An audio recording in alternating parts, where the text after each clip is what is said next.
யாத்திராகமம் 22ஆம் அதிகாரம். 1. ஒருவன் ஒரு மாட்டையாவது ஒரு ஆட்டையாவது திருடி அதை கொன்றால் அல்லது அதை விற்றால் அவன் அந்த மாட்டுக்கு 5 மாடுகளையும் அந்த ஆட்டுக்கு 4 ஆடுகளையும் பதிலாக கொடுக்கக்கடவன். 2.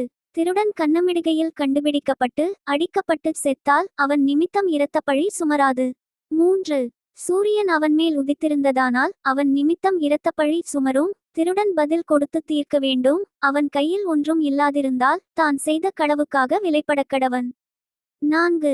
அவன் திருடின மாடாவது கழுதையாவது ஆடாவது உயிருடனே அவன் கையில் கண்டுபிடிக்கப்பட்டால் இரட்டிப்பாய் அவன் கொடுக்க வேண்டும். 5. ஒருவன் பிறனுடைய வயலிலாவது திராட்சத் தோட்டத்திலாவது தன் மிருகஜீவனை மேயவிட்டால் அவன் தன் சுயவயலிலும் திராட்சத் தோட்டத்திலும் உள்ள பலனில் உத்தமமானதை எடுத்து பதில் செலுத்தக்கடவன். 6.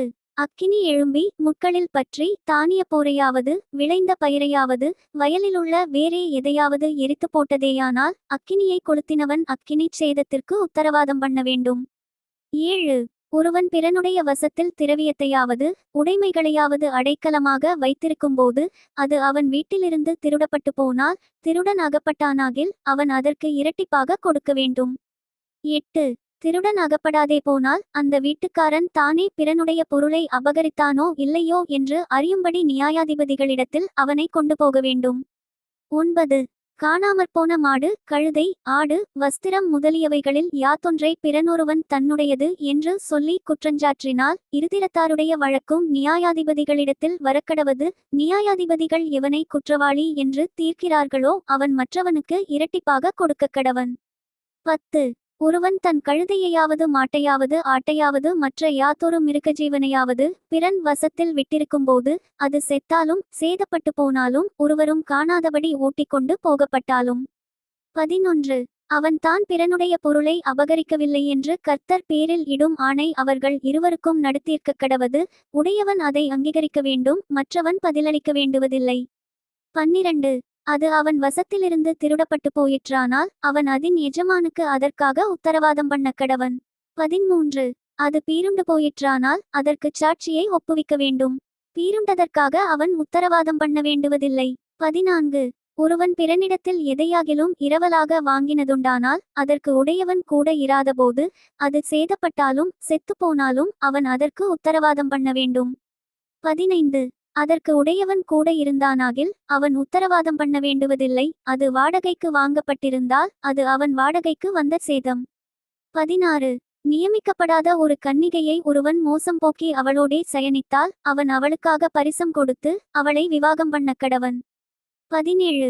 அவள் தகப்பன் அவளை அவனுக்கு கொடுக்க மாட்டேன் என்றானாகில் கன்னிகைகளுக்காக கொடுக்கப்படும் பரிச முறைமையின்படி அவன் பணத்தை நிறுத்து கொடுக்க வேண்டும். 18. சூனியக்காரியை உயிரோடே வைக்க வேண்டாம். 19. மிருகத்தோடே புணர்கிறவன் எவனும் கொல்லப்பட வேண்டும். 20. கர்த்தர் ஒருவருக்கே ஒழிய வேறே தேவர்களுக்கு பலியிடுகிறவன் சங்கரிக்கப்படக்கடவன். 21. அந்நியனைச் சிறுமைப்படுத்தாமலும் ஒடுக்காமலும் இருப்பீர்களாக, நீங்களும் எகிப்து தேசத்தில் அந்நியர்களாயிருந்தீர்களே. 22. விதவையையும் திக்கற்ற பிள்ளையையும் ஒடுக்காமல் இருப்பீர்களாக. 23. அவர்களை எவ்வளவாகிலும் ஒடுக்கும்போது அவர்கள் என்னை நோக்கி முறையிட்டால் அவர்கள் முறையிடுதலை நான் நிச்சயமாய் கேட்டு. 24. கோபம் மூண்டவராகி உங்களை பட்டயத்தினால் கொலை செய்வேன். உங்கள் மனைவிகள் விதவைகளும் உங்கள் பிள்ளைகள் திக்கற்ற பிள்ளைகளுமாவார்கள். 25. உங்களுக்குள் சிறுமைப்பட்டிருக்கிற என் ஜனங்களில் ஒருவனுக்கு நீங்கள் பணம் கடனாக கொடுத்திருந்தால் வட்டி வாங்குகிறவர்கள் போல அவனிடத்தில் வட்டி வாங்க வேண்டாம். 26. பிறனுடைய வஸ்திரத்தை ஈடாக வாங்கினால் பொழுது போகும் முன்னமே அதை அவனுக்கு திரும்ப கொடுத்து விடுவாயாக. 27. அவன் போர்வை அதுதானே, அதுவே அவன் தன் உடம்பை மூடிக்கொள்ளுகிற வஸ்திரம், வேறு எதினாலே போர்த்து படுத்துக் கொள்ளுவான்? அவன் என்னை நோக்கி முறையிடும்போது நான் அவனுக்கு செவி கொடுப்பேன், நான் இரக்கமுள்ளவராயிருக்கிறேன். 28. நியாயாதிபதிகளை தூஷியாமலும் உன் ஜனத்தின் அதிபதியைச் சபியாமலும் இருப்பாயாக. 29. முதல் பழுக்கும் உன் பழத்தையும் வடியும் உன் இரசத்தையும் காணிக்கையாகச் செலுத்த தாமதிக்க வேண்டாம். உன் குமாரரில் முதற்பேரானவனை எனக்கு கொடுப்பாயாக. 30. உன் மாடுகளிலும் உன் ஆடுகளிலும் அப்படியே செய்வாயாக. குட்டியானது 7 நாள் தன் தாயோடே இருக்கட்டும், 8ஆம் நாளிலே அதை எனக்குச் செலுத்துவாயாக. 31. நீங்கள் எனக்கு பரிசுத்த மனுஷராயிருக்கக் கடவீர்கள். வெளியிலே பீருண்ட மாம்சத்தை புசியாமல் அதை நாய்களுக்கு போட்டுவிடுங்கள். யாத்திராகமம் 23ஆம் அதிகாரம். 1. அபாண்டமான சொல்லை ஏற்றுக்கொள்ளாயாக, கொடுமையுள்ள சாட்சிக்காரனாயிருக்க ஆகாதவனோடே கலவாயாக. 2. தீமை செய்ய திரளான பேர்களை பின்பற்றாதிருப்பாயாக, வழக்கிலே நியாயத்தை புரட்ட மிகுதியானவர்களின் பட்சத்தில் சாய்ந்து உத்தரவு சொல்லாதிருப்பாயாக. 3. வியாச்சியத்திலே தரித்திரனுடைய முகத்தை பாராயாக. 4. உன் சத்துருவின் மாடாவது அவனுடைய கழுதையாவது தப்பிப்போகக் கண்டால் அதை திரும்ப அவனிடத்தில் கொண்டு போய் விடுவாயாக. 5. உன்னை பகைக்கிறவனுடைய கழுதை சுமையோடே விழுந்து கிடக்கக் கண்டாயானால் அதற்கு உதவி செய்யாதிருக்கலாமா? அவசியமாய் அவனோடே கூட அதற்கு உதவி செய்வாயாக. 6.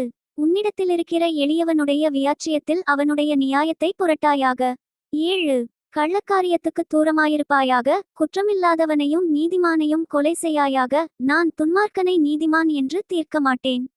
8. பரிதானம் வாங்காதிருப்பாயாக, பரிதானம் பார்வையுள்ளவர்களை குருடாக்கி நீதிமான்களின் வார்த்தைகளை புரட்டும். 9. அந்நியனை ஒடுக்காயாக, எகிப்து தேசத்தில் அந்நியர்களாயிருந்த நீங்கள் அந்நியனுடைய இருதயத்தை அறிந்திருக்கிறீர்களே. 10. 6 வருஷம் நீ உன் நிலத்தில் பயிரிட்டு அதின் பலனை சேர்த்துக்கொள். 11. 7ஆம் வருஷத்தில் உன் ஜனத்திலுள்ள எளியவர்கள் புசிக்கவும் மீதியானதை வெளியின் ஜந்துக்கள் தின்னவும் அந்த நிலம் சும்மா கிடக்க விட்டுவிடுவாயாக, உன் திராட்சத் தோட்டத்தையும் உன் ஒலிவத்தோப்பையும் அப்படியே செய்வாயாக. 12. 6 நாள் உன் வேலையை செய்து 7ஆம் நாளிலே உன் மாடும் உன் கழுதையும் இளைப்பாறவும் உன் அடிமை பெண்ணின் பிள்ளையும் அந்நியனும் இளைப்பாறவும் ஓய்ந்திருப்பாயாக. 13. நான் உங்களுக்குச் சொன்னவைகள் யாவற்றிலும் சாவதானமாயிருங்கள். அந்நிய தேவர்களின் பேரைச் சொல்ல வேண்டாம், அது உன் வாயிலிருந்து பிறக்க கேட்கப்படவும் வேண்டாம். 14. வருஷத்தில் 3 தரம் எனக்கு பண்டிகை ஆசரிப்பாயாக. 15. புளிப்பில்லா அப்ப பண்டிகையை கொண்டாடி நான் உனக்கு கட்டளையிட்டபடியே ஆபிப் மாதத்தின் குறித்த காலத்தில் 7 நாள் புளிப்பில்லா அப்பம் புசிப்பாயாக. அந்த மாதத்தில் எகிப்திலிருந்து புறப்பட்டாயே, என் சந்நிதியில் வெறுங்கையாய் வரவேண்டாம். 16. நீ வயலில் விதைத்த உன் பயிர் வேலைகளின் முதற்பலனைச் செலுத்துகிற அறுப்புக்கால பண்டிகையையும், வருஷ முடிவிலே நீ வயலில் உன் வேலைகளின் பலனைச் சேர்த்து தீர்ந்தபோது சேர்ப்புக்கால பண்டிகையையும் ஆசரிப்பாயாக. 17. வருஷத்தில் 3 தரம் உன் ஆண்மக்கள் எல்லாரும் கர்த்தராகிய ஆண்டவருடைய சந்நிதியில் வரக்கடவர்கள். 18.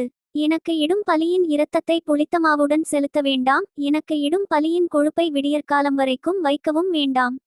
19.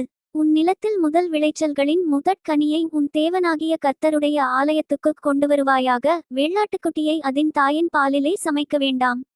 20. வழியில் உன்னை காக்கிறதற்கும் நான் ஆயத்தம் பண்ணின ஸ்தானத்துக்கு உன்னை கொண்டு போய் சேர்க்கிறதற்கும் இதோ நான் ஒரு தூதனை உனக்கு முன்னே அனுப்புகிறேன். 21. அவர் சமூகத்தில் எச்சரிக்கையாயிருந்து அவர் வாக்குக்கு செவிகொடு, அவரை கோபப்படுத்தாதே, உங்கள் துரோகங்களை அவர் பொறுப்பதில்லை, என் நாமம் அவர் உள்ளத்தில் இருக்கிறது. 22. நீ அவர் வாக்கை நன்றாய் கேட்டு நான் சொல்வதையெல்லாம் செய்வாயாகில் நான் உன் சத்துருக்களுக்கு சத்துருவாயும் உன் விரோதிகளுக்கு விரோதியாயும் இருப்பேன். 23. என் தூதனானவர் உனக்கு முன் சென்று எமோரியரும் ஏத்தியரும் பெரிசியரும் கானானியரும் ஏவியரும் எப்பூசியரும் இருக்கிற இடத்துக்கு உன்னை நடத்தி கொண்டு போவார், அவர்களை நான் அதம் பண்ணுவேன். 24. நீ அவர்களுடைய தேவர்களை பணிந்து கொள்ளாமலும் சேவியாமலும் அவர்கள் செய்கைகளின்படி செய்யாமலும் அவர்களை நிர்மூலம் பண்ணி அவர்களுடைய சிலைகளை உடைத்து போடுவாயாக. 25. உங்கள் தேவனாகிய கர்த்தரையே சேவிக்கக் கடவீர்கள், அவர் உன் அப்பத்தையும் உன் தண்ணீரையும் ஆசீர்வதிப்பார். வியாதியை உன்னிலிருந்து விலக்குவேன். 26. கற்பம் விழுகிறதும் மலடும் உன் தேசத்தில் இருப்பதில்லை, உன் ஆயுசு நாட்களை பூரணப்படுத்துவேன். 27. எனக்கு பயப்படும் பயத்தை உனக்கு முன் செல்லும்படி செய்வேன். நீ செல்லும் இடமெங்குமுள்ள ஜனங்கள் எல்லாரையும் கலங்கடித்து உன் சத்துருக்கள் எல்லாரையும் முதுகு காட்ட பண்ணுவேன். 28. உன் முகத்திற்கு முன்னின்று ஏவியரையும் கானானியரையும் ஏத்தியரையும் துரத்திவிட குளவிகளை உனக்கு முன்னே அனுப்புவேன். 29. தேசம் பாழாய் போகாமலும் காட்டுமிருகங்கள் உனக்கு விரோதமாய் பெருகாமலும் இருக்கும்படி நான் அவர்களை ஒரே வருஷத்திற்குள்ளே உன் முன்னின்று துரத்திவிடாமல். 30.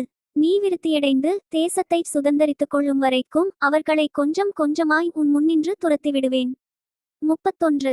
சிவந்த சமுத்திரம் தொடங்கி பெலிஸ்தரின் சமுத்திரம் வரைக்கும் வனாந்தரம் தொடங்கி நதி வரைக்கும் உன் எல்லையாயிருக்கும்படி செய்வேன். நான் அந்த தேசத்தின் குடிகளை உங்கள் கையில் ஒப்புக்கொடுப்பேன், நீ அவர்களை உன் முன்னின்று துரத்திவிடுவாய். 32. அவர்களோடும் அவர்கள் தேவர்களோடும் நீ உடன்படிக்கை பண்ணாதிருப்பாயாக. 33. அவர்கள் உன்னை எனக்கு விரோதமாக பாவஞ்செய்ய பண்ணாதபடிக்கு உன் தேசத்திலே குடியிருக்க வேண்டாம், நீ அவர்கள் தேவர்களை சேவித்தால் அது உனக்கு கண்ணியாயிருக்கும் என்றார். யாத்திராகமம் 24ஆம் அதிகாரம் 1. பின்பு அவர் மோசேயை நோக்கி, நீயும் ஆரோனும் நாதாபும் அபியூவும் இஸ்ரவேலின் மூப்பரில் 70 பேரும் கர்த்தரிடத்தில் ஏறி வந்து தூரத்திலிருந்து பணிந்து கொள்ளுங்கள். 2. மோசே மாத்திரம் கர்த்தரிடத்தில் சமீபித்து வரலாம், அவர்கள் சமீபித்து வரலாகாது, ஜனங்கள் அவனோடே கூட ஏறி வர வேண்டாம் என்றார். 3. மோசே வந்து கர்த்தருடைய வார்த்தைகள் யாவையும் நியாயங்கள் யாவையும் ஜனங்களுக்கு அறிவித்தான். அப்பொழுது ஜனங்கள் எல்லாரும் ஏகாசத்தமாய் கர்த்தர் அருளின எல்லா வார்த்தைகளின்படியும் செய்வோம் என்று பிரதியுத்தரம் சொன்னார்கள். 4. மோசே கர்த்தருடைய வார்த்தைகளை எல்லாம் எழுதி வைத்து அதிகாலமே எழுந்து மலையின் அடியில் ஒரு பலிபீடத்தை கட்டி இஸ்ரவேலுடைய 12 கோத்திரங்களுடைய இலக்கத்தின்படியே 12 தூண்களை நிறுத்தினான். 5. இஸ்ரவேல் புத்திரரின் வாலிபரை அனுப்பினான். அவர்கள் சர்வாங்கதகன பலிகளைச் செலுத்தி கர்த்தருக்குச் சமாதான பலிகளாக காளைகளை பலியிட்டார்கள். 6. அப்பொழுது மோசே அந்த இரத்தத்தில் பாதி எடுத்து பாத்திரங்களில் வார்த்து பாதி இரத்தத்தை பலிபீடத்தின் மேல் தெளித்து 7. உடன்படிக்கையின் புஸ்தகத்தை எடுத்து ஜனங்களின் காது கேட்க வாசித்தான். அவர்கள் கர்த்தர் சொன்னபடியெல்லாம் செய்து கீழ்ப்படிந்து நடப்போம் என்றார்கள். 8. அப்பொழுது மோசே இரத்தத்தை எடுத்து ஜனங்களின் மேல் தெளித்து, இந்த வார்த்தைகள் யாவையும் குறித்து கர்த்தர் உங்களோடே பண்ணின உடன்படிக்கையின் இரத்தம் இதுவே என்றான். 9. பின்பு மோசேயும் ஆரோனும் நாதாபும் அபியூவும் இஸ்ரவேலருடைய மூப்பரில் 70 பேரும் ஏறிப்போய் 10. இஸ்ரவேலின் தேவனை தரிசித்தார்கள்.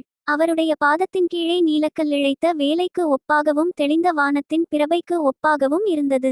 11. அவர் இஸ்ரவேல் புத்திரருடைய அதிபதிகள் மேல் தம்முடைய கையை நீட்டவில்லை, அவர்கள் தேவனை தரிசித்து பின்பு புசித்து குடித்தார்கள். 12. அப்பொழுது கர்த்தர் மோசேயை நோக்கி, நீ மலையின் மேல் என்னிடத்திற்கு ஏறி வந்து அங்கே இரு, நான் உனக்கு கற்பலகைகளையும் நீ அவர்களுக்கு உபதேசிப்பதற்கு நான் எழுதின நியாயப்பிரமாணத்தையும் கற்பனைகளையும் கொடுப்பேன் என்றார். 13. அப்பொழுது மோசே தன் ஊழியக்காரனாகிய யோசுவாவோடே எழுந்து போனான். மோசே தேவ பர்வதத்தில் ஏறிப்போகையில் 14. அவன் மூப்பரை நோக்கி, நாங்கள் உங்களிடத்தில் திரும்பி வருமட்டும் நீங்கள் இங்கே எங்களுக்காக காத்திருங்கள், ஆரோனும் ஊரும் உங்களிடத்தில் இருக்கிறார்கள், ஒருவனுக்கு யாதொரு காரியம் உண்டானால் அவன் அவர்களிடத்தில் போகலாம் என்றான். 15. மோசே மலையின் மேல் ஏறினபோது ஒரு மேகம் மலையை மூடிற்று. 16. கர்த்தருடைய மகிமை சீனாய் மலையின் மேல் தங்கியிருந்தது. மேகம் 6 நாள் அதை மூடியிருந்தது. 7ஆம் நாளில் அவர் மேகத்தின் நடுவிலிருந்து மோசேயை கூப்பிட்டார். 17. மலையின் கொடுமுடியிலே கர்த்தருடைய மகிமையின் காட்சி இஸ்ரவேல் புத்திரருடைய கண்களுக்கு பட்சிக்கிற அக்கினியைப் போல் இருந்தது. 18. மோசே மேகத்தின் நடுவிலே பிரவேசித்து மலையின் மேல் ஏறி இரவும் பகலும் 40 நாள் மலையில் இருந்தான். Thank you. Bye from Daniel. Bye from Daniel.